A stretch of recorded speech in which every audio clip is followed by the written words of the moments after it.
Hello, hello, and welcome to FourWheelTech, powered by ohmtown.com. It is the news aggregator that powers all of the shows here at ohmTown. All the news, none of the noise, at least until Marawatt and the sentient AI above me gets involved. I want to say hi.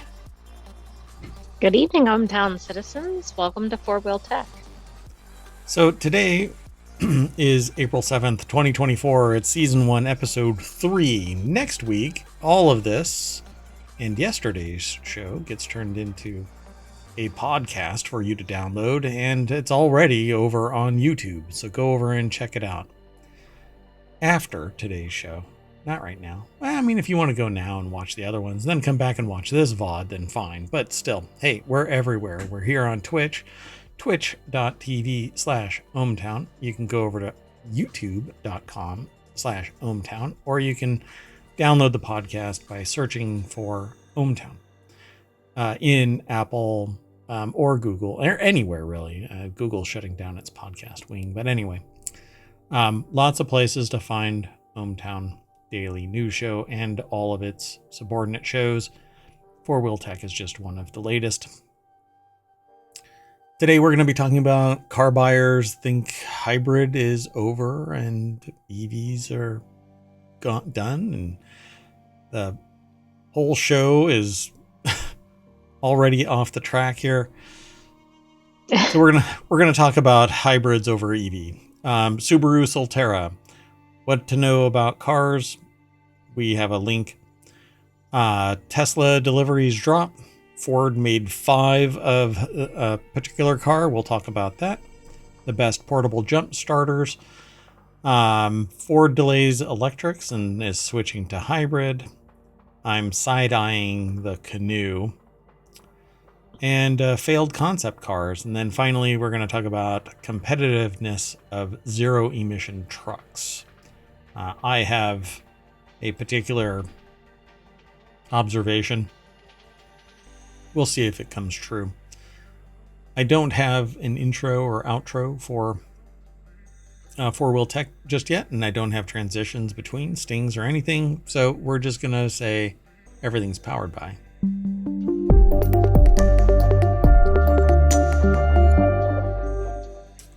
All right, folks, let's get into it. We've got 10 articles that we've selected out of all of the articles that are sitting in FourWheelTech and in ohmtown.com where relevant. Let's go. The first article is over in the Hatch Ideas channel on ohmtown.com. It is not yet a channel here on Twitch.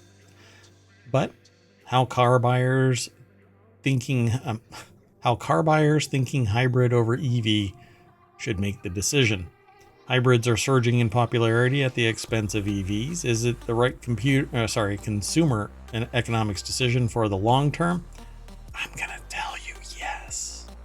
Yes, let's take a wild guess and go yes. So Cheryl Winokur-Monk over at cnbc.com put the article together. They always have these key points at the beginning. Several other sites have this as well. Many drivers are choosing between a hybrid or an electric vehicle as their next car, and the cost is a big factor. Auto companies have moved to a message of consumer choice as EV sales remain sluggish, and they push back against, aggressively roll out electric vehicles. I just read that Tesla killed its Model 2. They're a lower cost Model 2 at $25,000. They nixed it just now. Do you think they're going to hybrid? No way in hell.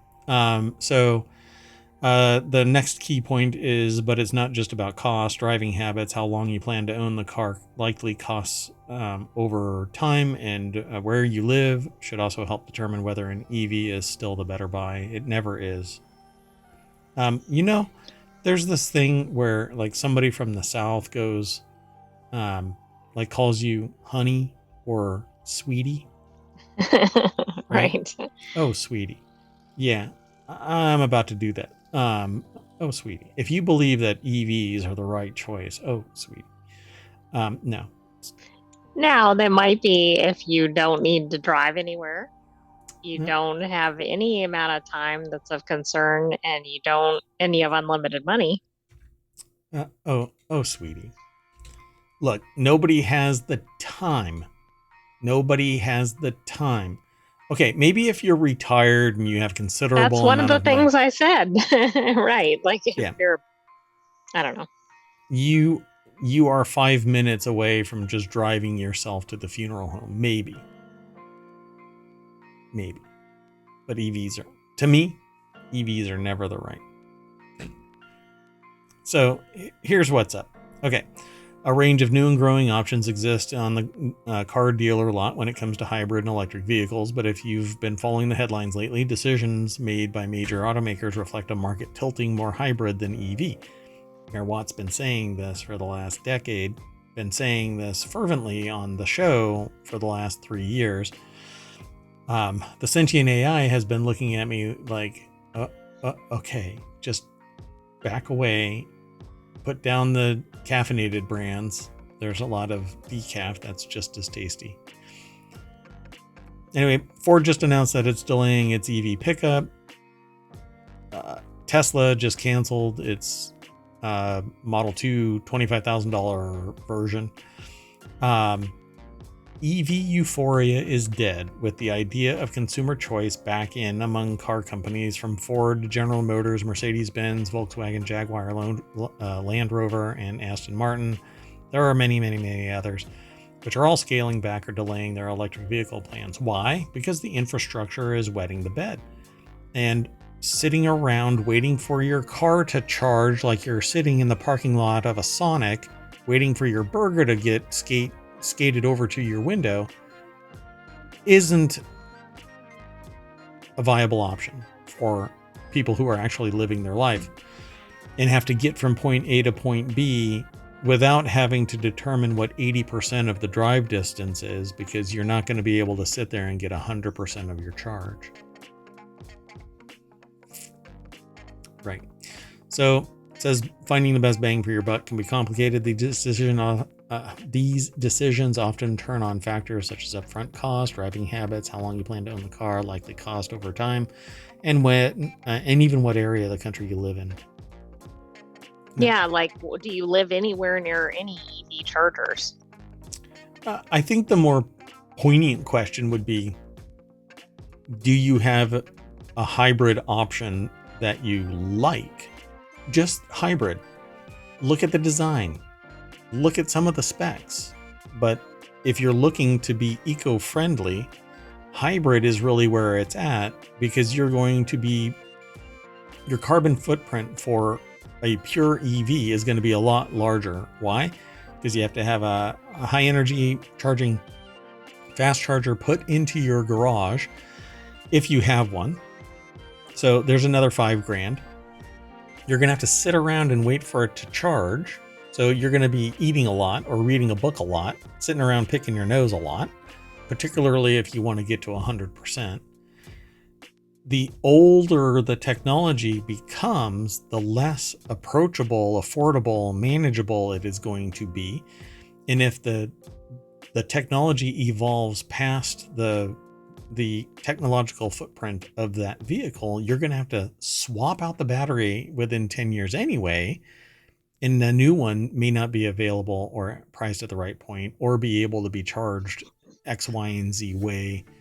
Although there's now a company that says that they can charge anything, like super fast, but still, that actually had its limits too.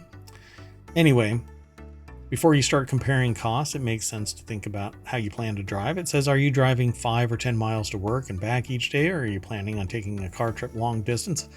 Look, if you don't take your car driving more than 5 or 10 miles, you might as well just pack yourself onto a bike. Yeah, but there might be some reasons you can't bike. Yeah, the hills. Yeah, I know. You'll work out your thighs, get your steps in. Anyway, if fast charging stations are scarce, as they are in many areas of the country, you might be better served with a hybrid. Holy crap, straight out of the gate they say what I say. I could have written this article. The federal government's initiative to create vast charging network across the U.S. hasn't materialized on a widespread basis. Instead, the focus is on pockets of the country like California, New York tri-state area, Florida, and Texas, but the vast majority of people live in between these places. Most Americans don't have access to EVs because there's not enough charging infrastructure. Huh. 3 years. 3 years of saying this out loud in this show, let alone in the real world. And wait, this is the real world. Hometown is the real world. So do the math up front. Average price for a top 10 best-selling electric vehicle is $54,000. Average of $48,000 for the low-end version, which isn't much of a low end, in each model, and $65,000 for the high-end version of each model, according to Find My Electric, an independent EV marketplace. So prices for the 10 EVs range from $26,599 for the Chevy Bolt to $99,000 for the most expensive version of the Rivian R1S. According, this should have been higher.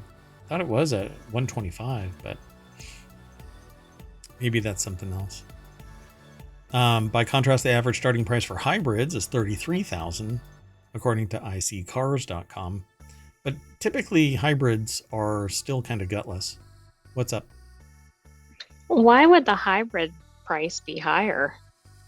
Because the EV is a self-contained it's not. luxury vehicle. I think I misread something about the other stats. I was looking at one of the cheaper ones rather than like the average. So. Oh, you were talking about this. Yeah. Versus this. Yes, I compared the wrong data. So, but hybrids aren't really going to be more expensive. This is the average. So the average is 48 for.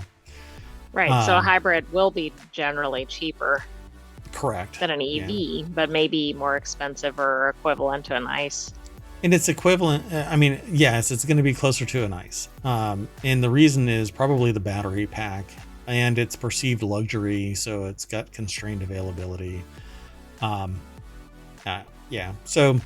the subsidies from the federal government up to $7,500 if it qualifies, but it's getting harder to qualify, making things ineligible. Also, look for state and local incentives. Buyers can visit the Electric for All website maintained by a nonprofit called Veloz. Consider a plug-in hybrid. That's fine. Go ahead. The problem, though, really is just get a hybrid. It is the best of both worlds. It mitigates range anxiety. You can actually just juice up the hybrid portion of it so that you can power the battery with the gas engine. And it says it offers an attractive option for those who are transitioning from gas and diesel driven cars to battery powered vehicles. But you really do need something to fall back on. If you run out of gas, you still have a little bit of battery, but you're primarily running off of the battery being charged by the gas powered engine. So it charges it, you drive, it charges it, you drive. So for example, smaller EVs like compact cars or sedans with a range of 200 miles break even with a similarly sized traditional hybrid in 5 years or less, according to a recent University of Michigan study. However, larger vehicles like mid-size SUVs, pickup trucks, or other vehicles with a larger, which are larger, up to 400-mile range battery do not break even with hybrids, even if incentives are applied, according to the study. It's worth noting that the data is based on a longer history of battery prices, which have decreased dramatically in recent years and are expected to continue falling, so electric vehicles generally will perform better in the near future, except that isn't necessarily true. When you have to replace a battery in 5 to 7 years, you're going to have to spend... Well, that's the thing. You're not going to be able to trade in the vehicle like with the same trade-in value. Right. Yeah. Does anybody actually... okay, so I guess I'm going to have to look into this more because it doesn't make any sense. A car loses a dramatic amount of value to a resale buyer when you trade it in without a warranty. Imagine trading it in with only 2 years of battery cycle left before having to spend somewhere between $7,000 and $15,000 to replace it. Right. Who wants to buy that? So that even assumes there's a market to purchase it, let alone that you're going to get a price that you want.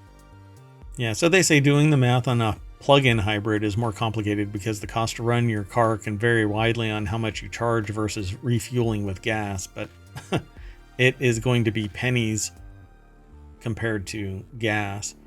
But you also have to sit there and wait for it to charge. And unless you have a like 3-phase fast charger sitting in your garage, you are not gonna, it will take you weeks to charge off of 110 volts.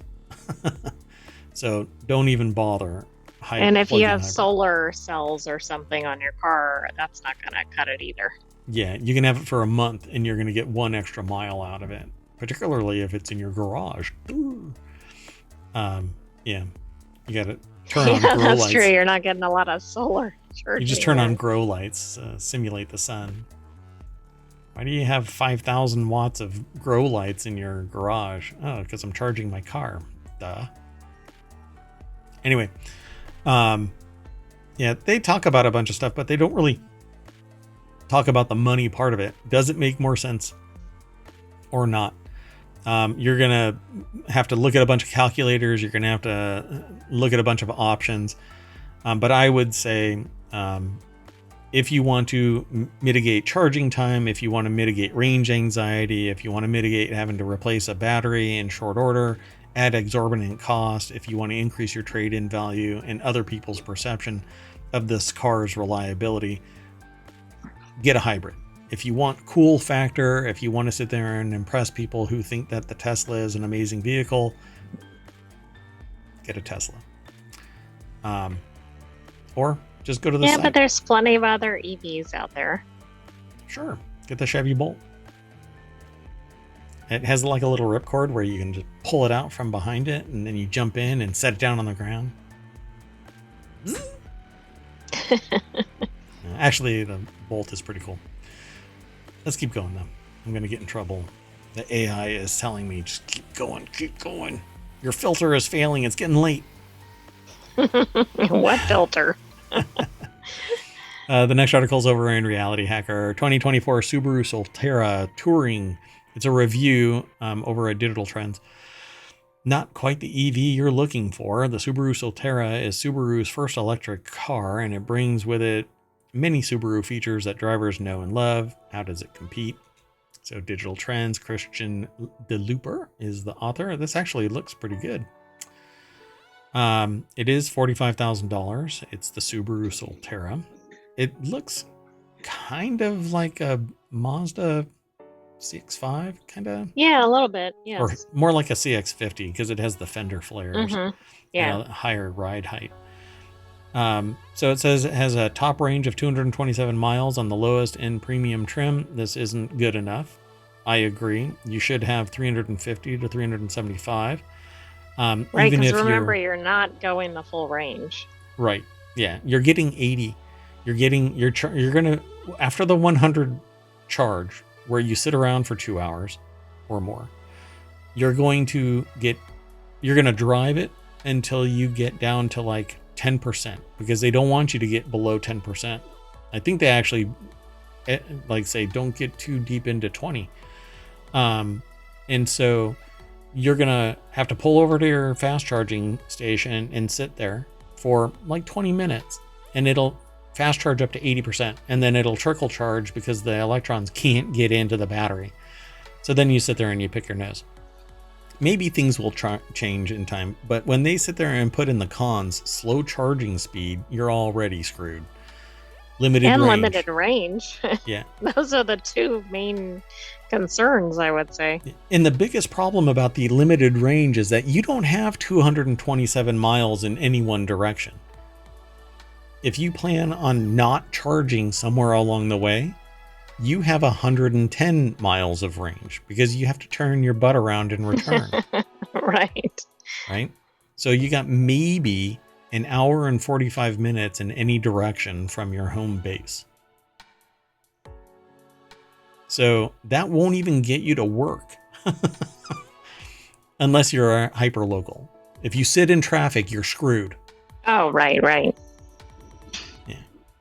Your work better have a fast charger. Anyway, it comes all-wheel drive standard, which is actually pretty good for, well, at $45,000, it should be standard. Spacious interior, good amount of storage, which is basically saying spacious interior twice.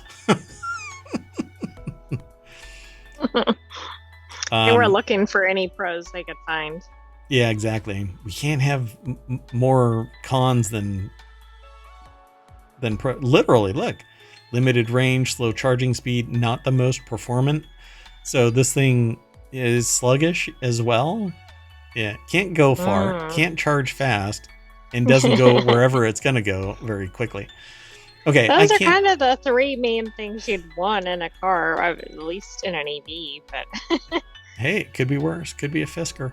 You know what? I'm not even going to say more about this because obviously this thing isn't going to measure up. It seems like an exorbitant price for something that doesn't really match up with what $45,000 really should demand. But they talk about the design and interior. It looks actually pretty cool, although that right there is probably the dumbest thing that I've seen on a car. Why?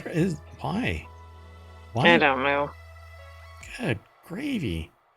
So this thing looks like a Mazda CX-50. I mean, and then they talk about the driving experience is a little more rugged than other EVs. That's my determination as well. It delivers with two motors, 215 horsepower, 250 pound-feet of torque. It has Eco, Normal, Power, and X mode, which is built more for off-roading or driving on slippery roads with independent wheel power. That's pretty cool. But the range and charging, it says, we would want the car to deliver a range of at least 300 miles, if not in the base model, then some option. Apparently that doesn't happen. Takes 35 minutes to get it to 80% from zero with a maximum charging speed of 100 kilowatts. This just isn't as fast as it should be. All right. It should. This is the thing. What's weird about this is people are okay with it charging to 80% in under 20 minutes. If I can't get to higher than 80% in 5 minutes, I'm going to stick with ICE. I'm sorry. Or hybrid. Hybrid. Give me hybrid. Give me hybrid or give me death. Anyway, go look at other cars. Tesla Model Y, Mach-E, Kia EV6, Hyundai Ioniq 5, which is actually, if it wasn't for the reputational hit to their production that we talked about late last year, I would probably go with Hyundai Ioniq 5 because I like their design. But I'm not even going to bother with anything other than hybrid until we have fast swap battery technology across the United States. Okay, let's keep on going then. Unless you want to say something. No, I've got nothing else. Okay, you just butt in there. You know that? Sentient AI from the future? You just charge right on in there. Charge unlike the Subaru. Well, no, charge. Solterra. Yeah, unlike. You're right. Unlike the Solterra. With gusto. Also unlike the Solterra. Uphill. So this next article is over on the Model channel. I want to know more about how cars work. These are the best videos. Automotive explainers are a good way to not only get it reacquainted with how things work, but to blow off a boring afternoon at work. Gathered here are some of the great explainers that they found on how to get stopped to sending it. What? How we get stopped to sending it. I'm not sure what that even means. Anyway, maybe I'm reading this entirely how wrong. we get stopped to send. They're two different things, but it's just a weird way to word it. Yeah, okay. Thank you, AI. I don't think I could tolerate this. Sentence structure is hurting my brain. I'm not sure I helped it. We've got everything from advanced stuff to how to use four-wheel drive systems in the most basic way, I suppose. This is over at Quartz or QZ.com. Lawrence Hodge from Jalopnik actually put it together. Okay, I said the last person's name properly. I'm not going to go through all of this. I'm just going to tell you. It says explainers on everything from how brakes to four-wheel drive systems work. Good God. Maybe they had a word limitation. Lawrence, come on. Why not just say from how brakes work to four-wheel drive systems?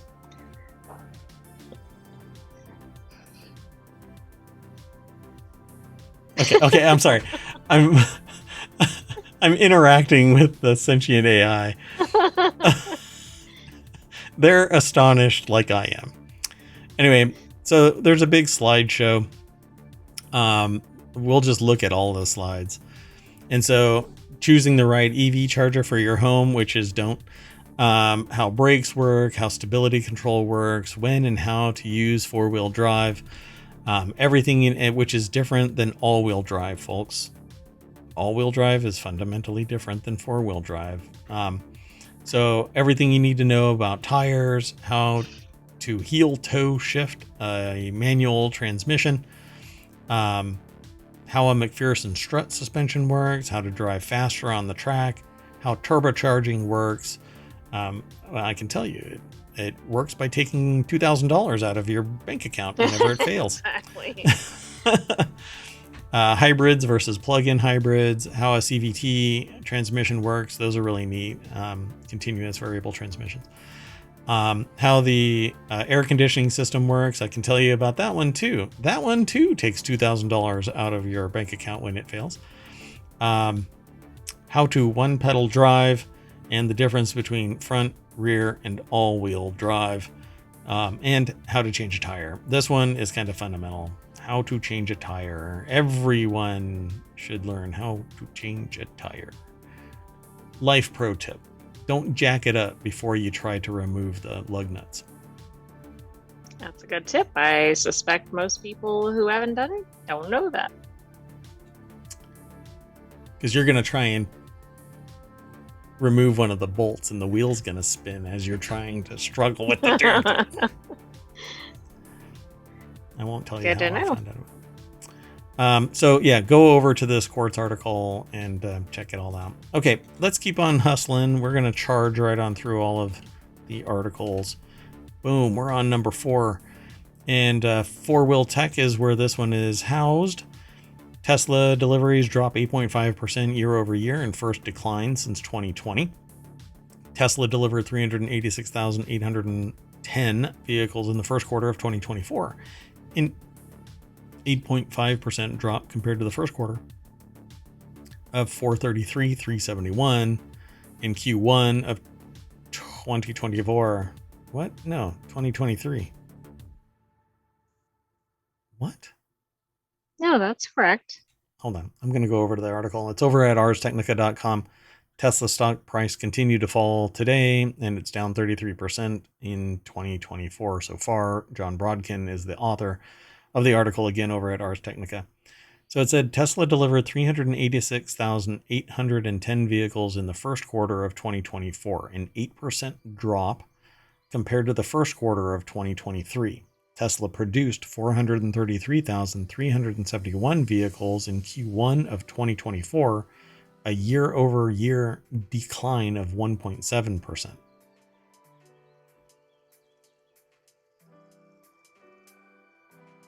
So, see what I'm saying? Yeah, it's an 8.5% drop since last quarter of 2023, since the same quarter in 2023. But Right. for the year, it's a 1.7% drop. So, declines in volumes are partially due to the early phase of the production ramp of the updated Model 3 at our Fremont factory and factory shutdowns resulting from shipping diversions caused by the Red Sea conflict and an arson attack at a gigafactory in Berlin. In Q1 2023, Tesla produced 440,808 cars and delivered 422,875. So Tesla warned of lower growth. Tesla faces increased competition in the EV market. U.S. sales of EVs rose 50% year over year. So Tesla accounted for over half of U.S. sales. It's not just the most popular EV, it's the most popular car. Well, and it was it was the front runner, so it's taken a while for other companies to kind of catch up. Right. But I still think that it's all back asswards, or ass backwards, back. It's all messed up because we really do need fast swap. I keep harping on it. I know it's getting old, but we really are wrong-headed about this. We cannot have massive electric infrastructure, these massive cables all over the place, transmitting power. It needs to go to residences, and it needs to go to targeted locations that facilitate fast swapping, not massive charging bays for individual cars to park for 2 hours plus. It's silly. Anyway, Tesla's quarterly production and delivery reports used to include a category just for Model S and Model X cars, but that category was renamed Other Models after Cybertruck deliveries began. Tesla delivered 15,985 Model S and Model X cars in Q3 of 2023, the last quarter before the category was expanded. So they also deployed 4,053 megawatt hours of energy storage products in Q1, the highest quarterly deployment yet. Hey, these batteries. Yeah, and those might not even be for Tesla usage specifically, but they could be. I know other manufacturers have been signing up to use Tesla. Yeah, exactly. Let's keep on going. There isn't really much to discuss here other than, Tesla's decline possibly might be sustained. We'll see if competition can keep pulling them back. The next article is over in the Mobile Channel. Ford only made 5 of these 1967 Abercrombie and Fitch Thunderbirds, and they came with a phone and a TV. I bet these looked pretty cool at the time. I think they probably look pretty cool right now. Well, that's true. If they look anything like a Thunderbird. If they even exist. So this was a really good find. I'm glad that you submitted it.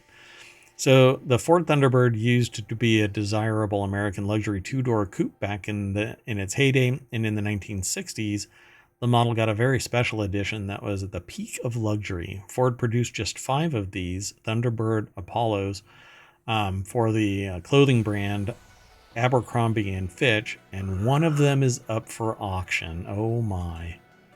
Bam, look at that. Oh, wow. Man, when it gets close to water, a big old propeller in the back descends. Exactly. Logan Carter from Jalopnik put this article together. It's posted at qz.com, aka Quartz. The deck statement says one of them is up for auction, and it still has the amazing car phone and television. Dear God. Oh, wow. And it still has like the old school white wall tires, but it definitely has that Thunderbird front end to man, this is pretty cool. So I would never drive this thing. I mean, it really does belong in a museum. So it says, unfortunately, this example was repainted and doesn't showcase the Apollo's special blue metallic color, but with 75,000 miles on the odometer, at least it maintained the dark blue vinyl Landau roof that has the classy gold S bars on the B pillar. That's this right here. So yeah. That's really cool. So wood grain interior accents, hilarious looking rear seat reading lamps, fold down rear trays, and a large center console that showcases a precariously mounted beige radio phone for front seat passengers and a television for rear seat passengers. Look at that. Oh, you can see it in the photo. Yeah, that is awesome. Wow. So here's the beast. Ford claims that the car's 428 cubic inch V8 produced 345 horsepower, routed through a 3-speed automatic transmission. So unlike a lot of Wheezy 70 Malaise era boats, it could move out of its own way even with all of the added luxury amenity. Yeah, so this could actually have been beefed up considerably, but it would take some enhancing of the engine, but you could get more horsepower out of that 428. So the dashboard of the Apollo houses controls for all the new electronic wizardry provided in the special edition of the car, with a row of big red buttons that look like a Bond's car's accessory switches. Look at that. Oh, wow. God, this is so dated looking, right? Like, oh, yeah. Yeah, it's so analog. It's so mechanical. Very neat, though. So if you want to be the next owner of the super rare special edition American luxury coupe, or coupe if you're British, there are still several days on the bring a trailer auction.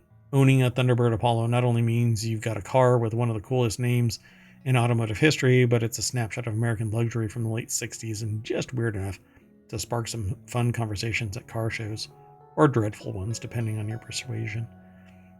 Oh my gosh.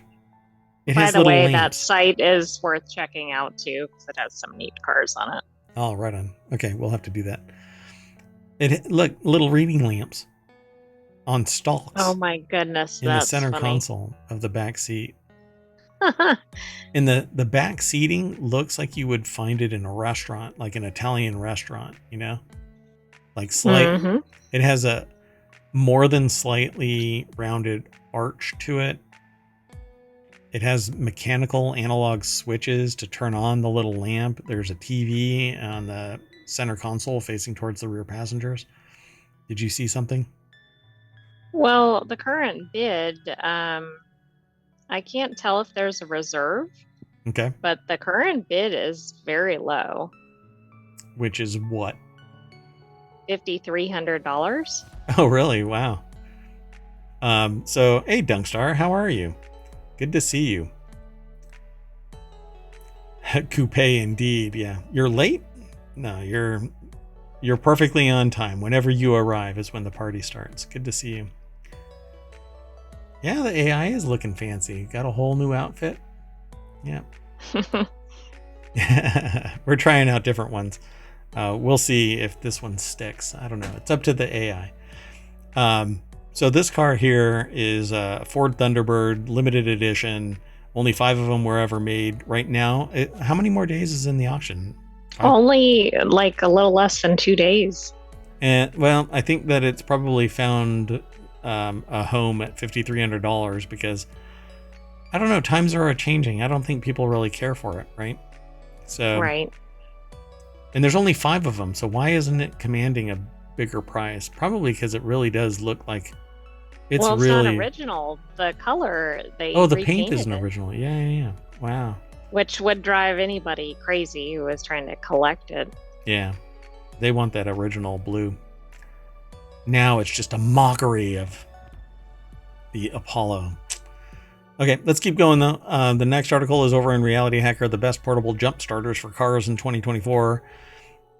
We will probably jump through this one really quick. In fact, I'm just going to go straight on over to the source. So Andrew Morrissey and Briley Kenny, I think is their name, put this article together.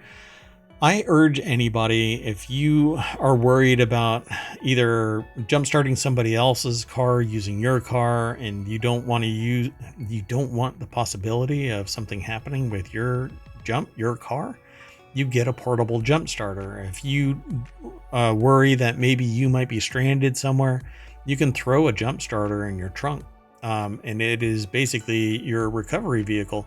You could sit there and grab this thing, connect it, start up your car, unplug it, stick it back in your car, take it back home, charge it up, and you'll be good to go, and you won't have to rely on anybody. But there are times where I've had to break out a portable jump starter because I've driven by somebody who's broken down. They need a jump. I don't want to put my car on theirs because I don't know what might actually be wrong. And all I have to do is go, here you go. Yeah.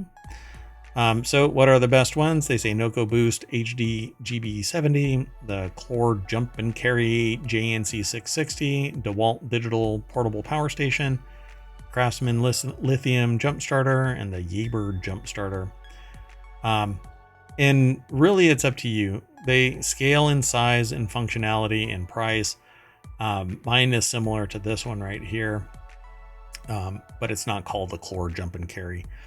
But it's essentially this. It's a battery that has various telemetry so that you know if something is going wrong. You can test the battery that you're plugging into to see what its charge is. If you try and start it and there's no movement anywhere, then the battery, maybe even the alternator, is dead. If it's deep cycled, it'll never start if it's a bad alternator. So you might as well call AAA or whatever you want to get them out of there. They say it's bulky, but bulky doesn't really matter if you're stranded on the side of the road because you left a light on in your cab when you went for a walk. So, right. You might just want to start your vehicle. yeah, exactly. So DeWalt, though, is a great brand. It's usually ruggedized and can take a beating. They say the best portable jump starter and tire inflator combo. If when you get a flat tire and your battery dies, You're having a really bad day. that's when the universe is like, screw you. Then there's the Craftsman. It's tiny. It may not actually have the power to start a larger vehicle. It says a tire compressor would be nice, but come on, first world problems, I suppose. And then the Yaber jump starter. It says it's cheaply made cables. Yeah, these little thin cables may actually get damaged if they're not heavy duty. This has been a problem that I've had with another. So there's kind of two rules of thought when you're buying something. You either buy something that makes economic sense and you don't want to suffer, yet later on you'll jump to the second option, which is you'll spend more for the thing that you really need and want. So you may want to just jump straight to the more expensive, more capable item like the DeWalt, which has these heavy duty cables, or this one. And like I said, this is the kind that I have. It's just not made by Clore. But heavy duty cables, insulated handles so that you don't shock the hell out of your system, yourself, I should say.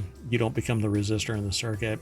And as for its bulkiness, again, you can just lay it on its side, stick it in your trunk, unless you could be driving that and then you don't have to worry about room. Back to the Ford Thunderbird Apollo. So, and again, prices vary depending on your location and whenever you go out and buy it from Amazon or anywhere else, the prices change. So I don't really get into the pricing with this, but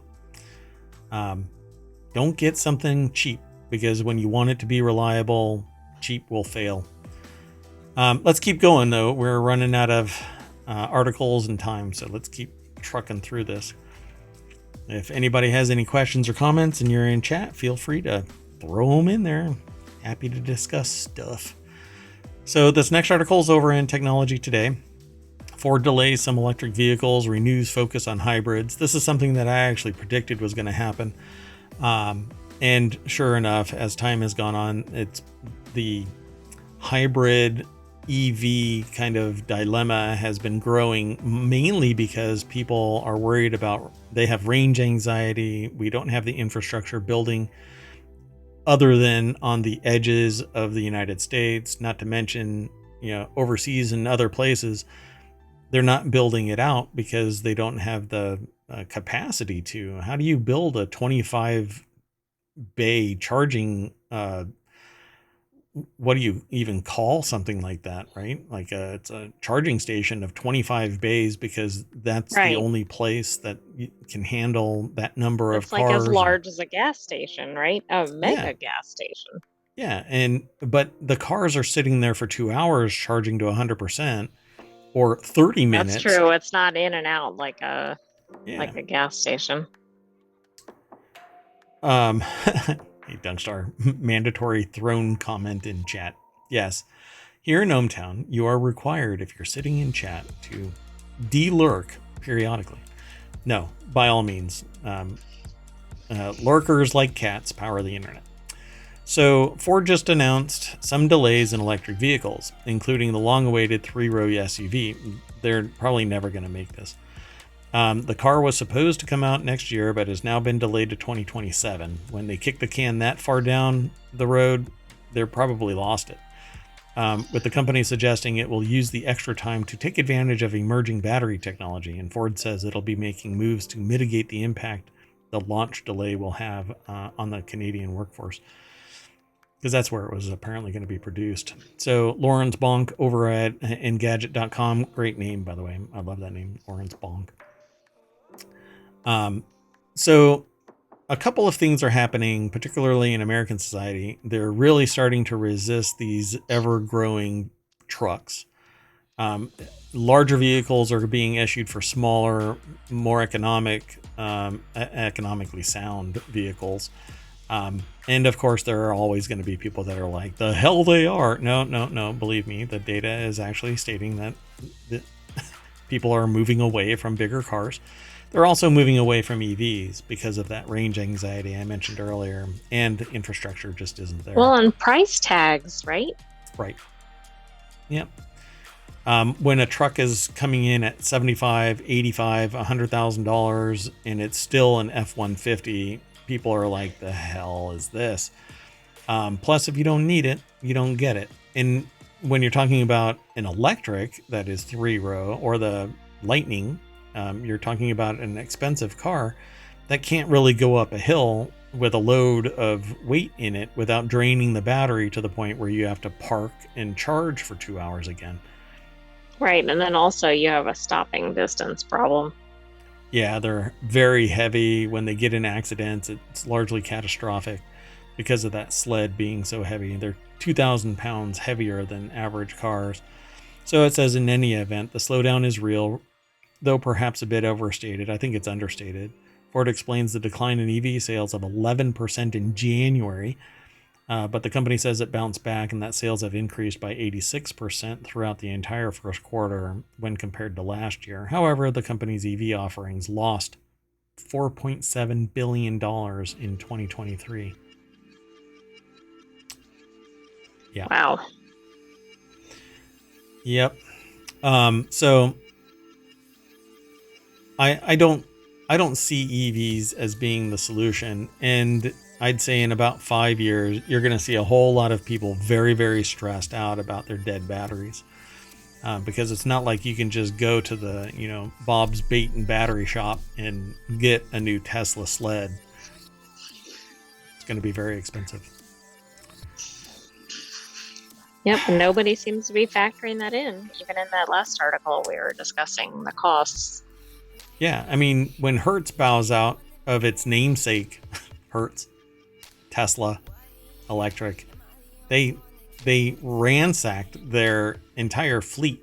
They got rid of it because they're like, it's too expensive. It's too expensive to maintain. It's too expensive to repair. It's too expensive to replace.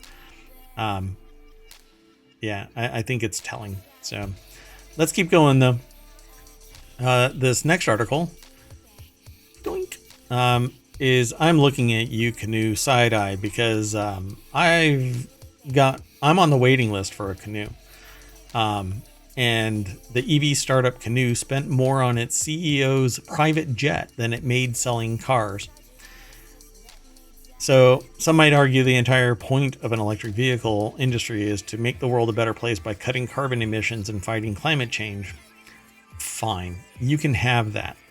What I don't like the idea of is the CEO's private jet costing more than it's made in selling cars, yet I'm sitting here still waiting for confirmation of when I can actually expect the car. So that's what's more irritating. That's what makes it so hilarious when the EV startup Canoo seems to have spent twice what it generated in revenue last year on the CEO's private jet. So Lucas Ropek from Gizmodo put the article together, or it's posted over at Quartz, which is at qz.com. The electric vehicle startup has sold very few actual cars, but has apparently spent over $1 million on its top executives' air travel. They've made some pretty good deals. Apparently, they've made some connections, um, but I don't I don't know what the status of this is because Yeah, I don't either. They were tied with Walmart, I think, for a while, but I don't know if that still went ahead. and with the USPS, they had set up That's something right. with the That's right. United States Postal Service. Dunkstar says I've never even heard of Canoo. Yeah, yeah, I'm not surprised, Dunkstar. The company is seemingly in stealth mode when it should be sitting there pumping its chest and inflating its throat sac and telling the whole world about it again and again and again. Maybe that's what's happening, but it's relying on the CEO's private jet to trail a flag, ad banner flag behind it, saying, hey, we exist. So I don't know really what's going on here, but it says Canoo's recent full year earnings report for 2023 released this week shows that the company spent 1.7 million reimbursing the Aquila Family Ventures, a company owned by Canoo CEO Tony Aquila, which, by the way, this is the stuff that has ended companies because they commingle their funds. Well, yes. So this could be this reporting right here could trigger federal investigation. But it says, as first reported by TechCrunch on Monday, the charges to the company are related to aircraft reimbursement, the filing state. Mr. Aquila, or Aquila, I'm not sure how they pronounce it, through an entity owned and controlled by him, Aquila Family Ventures LLC, owns a personal aircraft that was acquired without our resources, which aircraft he uses for business travel. We reimburse Mr. Aquila for certain costs and third-party payments associated with the use of his personal aircraft for company-related business ventures or business travel, excluding certain incidental fees and expenses, the filings read. This merging really does call into question the integrity of the finances between the two entities. They should be absolutely separate. And if it's a Yeah, and why would personal, they need to reimburse him? Why don't have company resources right, involved if it's legitimate travel? right. Yeah. So to me, this is something that I would sit there and go, but they say here, this news is both funny and sad, although it's not unusual for companies to operate in the red for years and years. But I don't think that this is operating in the That's not the red. key takeaway, though. I mean, Yeah. their revenue is really low. Right. It's less than $1 million. Yeah, the company generated $886,000 in revenue in 2023 compared to $0 in 2022 as the company delivered 22 vehicles to entities like NASA and the state of Oklahoma, and it did reduce its loss from operations by nearly half, from 506 million to 227 million, but it's ramping up. My problem here again is it's real easy to do this, right? You can do a website, you can sit there and build a factory, but if you're not ramping up production in a reliable manner with expectations of deliveries to consumers that are already buying this, for instance, I've put in money to get that pickup right there. But I've not heard hide nor hair of this company since doing so. So when is it going to show up? Right? Is it going to show up? I mean, they're not exactly rolling out high numbers on their production line. Yeah. And then to sit there and mess around with the numbers like this, right? Owning a personal aircraft and flying it is not cheap. And so this is, Well, look at all that money that could have been spent on the company. yeah, 1.7 million. It's twice as much in revenue. This is Right. ridiculous. It's ridiculous. Well, And I'm not where is gonna. this travel that was so critical to this anyway? I mean, I'm 1.7 sure this million is dollars worth of travel. Come on. Go fly first class, for $5,000 and be done with it. Right. Oh, but you can't because you're the CEO of a startup. Yeah. I don't like where this is going. So let's keep on going though. This next article is over in the Mobile channel, but I predicted other things. I'm predicting that Canoo is going to get investigated because of this. I predicted Fisker going. So we'll see. So the next article is over in the Mobile channel. 15 failed concept cars. What's cooler than a concept car? The sleek lines, the novel powertrains. Few cars are as interesting or eye-catching as an auto show floor, but while many concept cars eventually morph into nearly as cool production variants, not all are as lucky. And that's not many. No. Not many morph. There are pieces that might get applied to a production vehicle, but it's rare that a concept car that's flashy and cool gets turned into a production. It's just too damn expensive. So not all are lucky. Last week, the Quartz QZ, probably Jalopnik, asked their readership what their favorite failed concept was. And this is probably a slideshow. So over at QZ.com, failed concept cars, Amber Da Silva from Jalopnik put the article together. And we're going to just look at the slides real quick and see which one is actually really interesting to you. Let's see. The Lotus Elan is actually old school. Dodge Demon is pretty standard. Any of the Dodges, they're going to have the same. Here, I'm going to just click on it. So let's see. Does that really look like It doesn't look like a Dodge. Yeah. I mean, looks like a BMW. So let's go back to the slides. So anything that's Dodge is going to be kind of, that's kind of like a Corvette or maybe Ferrari. But which one? Mazda Secret Hideout. There you go. The name is awesome. This is what I'm talking about. When you talk about failed concept. Yeah, this is what I'm talking about. If it wasn't that looks like it's from a movie. Oh yeah, it looks like it's from like maybe A Bug's Life. This is a vehicle from A Bug's Life. Yes. Dunkstar says exquisite. Yes, it's so. This says regal. This says class. Person of mystery. Like Mr. Bean or something.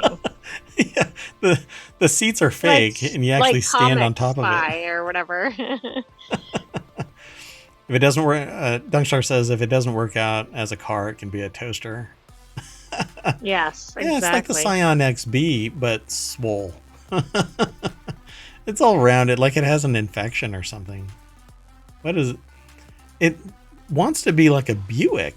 It has like you can't see it because of the things, but the three little dots on what might be a D pillar. I can't tell how many pillars are in this thing. So A is here, B is here, the C pillar. But who knows if there's another intermediate pillar somewhere. Anyway, it has these little circles like you would see in a Buick or something. Let's see. How about the Jeep Mighty FC? I bet you I like this one. Oh yeah. This is like the predecessor to... Oh, that's cool. There is a Jeep right now that is half truck. I can't remember the model name, but there is I don't know it. But I would like this. There are different versions of... what is the... It's a Russian truck, and I can't remember what it's called right now. Oh man, I can't remember it. It looks like this, and you have to literally climb up into it, but it's bigger. Doggone it. Maybe they say what it is. No. Yeah, I don't know. I'm trying to look. Is it Kamaz, maybe? No. I can't remember what it is. It's okay. Whatever one do you want to go to? Let's see. Well, Hideout is where I wanted to go, and you picked that already. How about the Nucleon? The Ford Nucleon, huh? Oh my God. That has to be What? It looks like a what's Matchbox it called? A car. matchbox car or something. What the heck? The Ford You're kidding Nucleon. me. I bet it would have been a blast to drive. Is it like a nuclear powered vehicle? It doesn't have any verbiage. I don't know. We're gonna That have to is go and weird. hunt it down. I won't. We can't talk about it anymore. But yeah, go and check out all of these Dodge Chargers, old school. Interesting. Wow, this looks more like a Corvette than a Dodge. Mm-hmm. Wow. Wow. All right. I don't know about failed. Elements of this end up in the vehicle. You Yeah, know, that's like true. there's little bits. But honestly, some of the. All right, maybe not all of them ever have anything ever. This is like a Lotus Esprit or something. Alfa Romeo Caribou. Wow. Okay. Okay. Sometimes things, you can actually call them failed. A couple of these, I think, honestly, the secret hideout, I think, would be actually hilarious and fun to drive around, just so How that much people attention do look at you me. think you'd get? Oh, it would be amazing. I would drive around with this thing just so that people sit there and go, "What the?" I mean, it was bad enough. Like Scion XB was the de facto toaster Dunkstar. I don't know if you've ever seen a Scion XB, but it was a square. It was what is the name? What Jimmy Neutron would have driven a Hmm. Scion XB. Oh, okay. So Dunkstar says I have not heard of a Scion XB, but if you look it up, Scion XB, the Oh, but original you got to Scion look at the XB, old one. Yeah. yeah, it was a cube. And I actually bought one with the intention of painting it like it was um, like a kind of a, what do they call it? A rat rod, so that it looked rusty and was bolted together with stuff. That was the kind of paint job, but it was basically Jimmy Neutron's toaster, is what I wanted it to look like. But it was a car. And I bought it, and 2 weeks later I got rear-ended, and it hit me hard enough that it bent the frame underneath it. So yeah, it was pretty ugly. And then it spent the next, I think it was 11 weeks in the shop, because they tore the frame worse when they tried to straighten it and had to order a new one.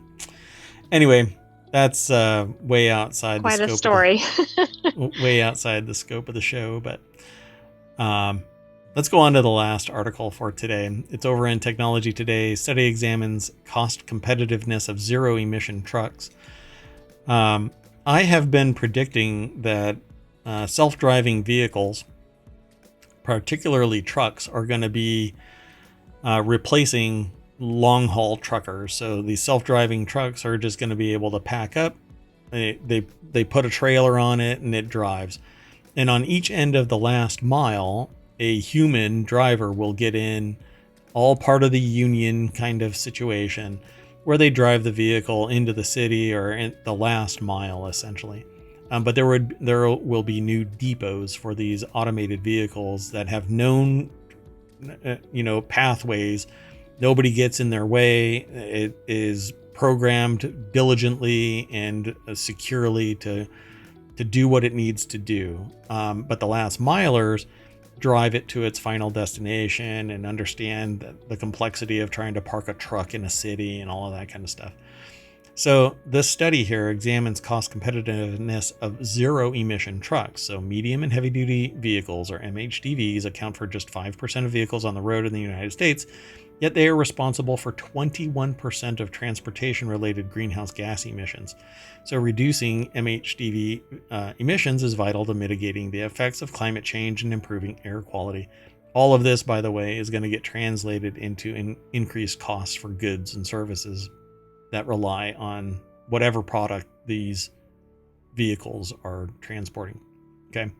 So when you change from ICE vehicles and their known costs of course the companies are going to sit there and go, well, we got to recoup our costs. So up goes the price. Right. Price goes up. Yep. So Julia Thomas from the National Renewable Energy Laboratory put the article together. It's published over at techexplore.com. And so it says year ZEVs achieve TCD parity. And so that's the total cost of driving, parity, and greenhouse gas emissions saving potential by all of these vehicles. And so let's see here.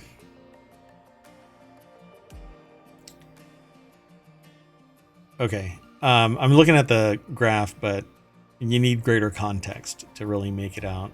So there's some vehicle way up here that's just never going to reach. Exactly. I think that's the takeaway from the chart. Yeah. So while projecting future technology adoption is complex and many factors influence consumer decisions, economics play a key role in choosing technologies for commercial vehicle applications. A recent study by the National Renewable Energy Laboratory explored how the total cost of driving for zero-emission and diesel MHDVs could evolve over time under different scenarios from the present day to 2050. A full transition to ZEV or zero-emission vehicle sales by 2035 would result in a 65% reduction in emissions by 2050 compared to 2019. Incentives such as the zero-emission and MHDV purchase tax credits made possible via the 2022 Inflation Reduction Act further accelerate total cost of driving competitiveness and spur emissions reduction up to 70%. Why? Basically by moving the needle back, or the start date back. So the path to zero emission and MHDVs is supported by various proposed and existing actions, including policies ranging from increased air quality and greenhouse gas emission standards to tax credits for ZEV purchases. California and other states in the United States are really pushing hard at this. In fact, there's some arguments right now that are playing out in Congress to remove ICE vehicles at the industrial, this MHDV scale. So, right. Pardon me 1 second. Yeah, I think industry is going to push back pretty hard on that, but we'll see. Plus, can they even achieve it? See, this is the problem that I have with electric vehicles in general, or zero emissions. They've got to go back to hybrid, even for these commercial vehicles, because of range anxiety and reliability, the overall cost of ownership. It's going to have to be something that is an intermediate step, because you're not going to be able to have an electric truck, 18-wheeler, hauling all of this weight, massive battery pack. The sled is going to be huge. So how long does it take for that damn thing to charge after 230 or 350 miles? It's going to take hours. So it doesn't even make economic sense to use just an electric vehicle. So I think hybrid, but they're talking about zero. So, and there's even talk now about diesel trucks aren't as clean as people want them to come across. They have different emissions. But if you've ever seen a diesel truck spewing carbon all over the place, then you know that they're not as clean as people say. Though they're cleaner than regular ICE vehicles. So I was just looking up some data on like commercial trucking, and one company said 400 to 600 miles per day. Mm-hmm. So that's kind of a problem, right? With the range and the charging. I mean, they can't even make it through an entire shift. Right. Yep. And that's why it needs to be hybrid still. That way they can fill up their gas tanks and then still keep on charging the electric system. Or drive on the gas system, and then when it fails, you've got the electric side. But it really needs to be something other than pure electric. So it says, thanks to recent technology progress and investments in clean vehicles, EVs have already become a viable solution for some use cases, said NREL's Muratori, a senior transportation and energy systems engineer. It will take some years for ZEVs to reach cost competitiveness with diesel across all segments and applications, but we're on the right path, and EV technology has progressed more rapidly than expected during the last decade. And for me, I would rather have all of the industrial side switch to hydrogen. And then we can suss out the problems with hydrogen, because right now it actually uses natural gas to produce hydrogen. Where we just talked about it earlier today, that you can get hydrogen from a stone in the right circumstances. That technology is going to come out as well. Pardon me, one more. Yeah, I mean, industry would be a good test case for that, because it would be such large scale, and they would probably report problems pretty quickly. Yeah, and I think they're more prone to taking on these and being able to protect these large canisters of hydrogen that would need to be used as fuel. They have countless hours of managing that kind of stuff with diesel fuel in 20-gallon drums strapped to the side of the vehicle. But it says that the study shows that by 2032, and in many cases before then, ZEVs achieve total cost of driving parity with diesel vehicles in light, medium, and medium duty trucks, driven by declines in battery costs. But again, I think this is going to change. By 2035, shorter range EVs with 150 to 300 miles of electric range reach parity in short haul and regional market segments, which have lower daily vehicle miles traveled and a reduced need for larger, more expensive batteries. But again, only if this is one direction and then they sit for 2 hours plus. That's not what heavy duty or any trucker does. They drive until they have to get gas, they fill up, and they drive until they need to get gas. They don't sit around for 2 hours at any point in their existence as a long-haul trucker. Heavy trucks like classes 7 and 8 and trucks that drive longer distance, 500-mile shipment plus, achieve parity after 2030. And so that's when you're actually looking at these longer haul truckers aren't going to reach parity until 2034 and beyond. That's why you need to read that article a little bit. So the shorter the distance, the easier it is you reach parity, because the overall operational costs of the vehicles are lower. So that makes sense. So kind of neat, but again, we don't have the infrastructure for zero emissions, particularly going from one side of the country to the other. So I think this is nearly a lost cause, but a good academic exercise. We'll keep talking about it. That's what FourWheelTech is all about. So everybody get back into the party bus and race down Main Street to the welcome sign. And we'll just smash that FourWheelTech. I don't know if we're going to get anything.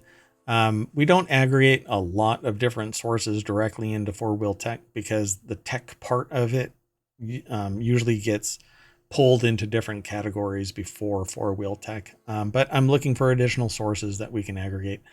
And this will be more rounded out by next week. With that in mind, thanks for coming and hanging out. Thanks, Dunkstar, if you're still in chat. Anybody else who might be lurking, appreciate it. That happens from time to time. So thanks again. I am Merwatt, and up there is the visualizer for the sentient AI from the future. Good night, hometown citizens. Thanks for joining us for FourWheelTech. We will be back next week with another episode, but in the meantime, check us out for ohmTown Daily every day, 8 p.m. Eastern, weekdays. Roughly 5 p.m. on the weekends. And don't forget, go over to YouTube, like and subscribe there. All of the shows are there. We're up to 7 now. Considering next week, we might actually announce another 2. It really depends on how everything plays out, availability and opportunity. But we're looking at the other 50. Well, there's about 50 shows over on ohmTown that I want to bring to Twitch and to the podcast. The podcasts are all live under ohmTown as a channel individually. So, for instance, next week, FourWheelTech will go live, and you'll be able to download the podcast form of this show without. I don't do any editing. I don't like manipulating the audio and all of that kind of stuff after the fact. I like being absolutely transparent. So my reactions are the ones that you actually hear or see if you're watching the video as well. So yeah, all about transparency. So at any rate, we're out of here. I'm Mirwat, and up there once again is the visualizer for the sentient AI. We'll see you later. Take care, Doug Star. Thanks for hanging out.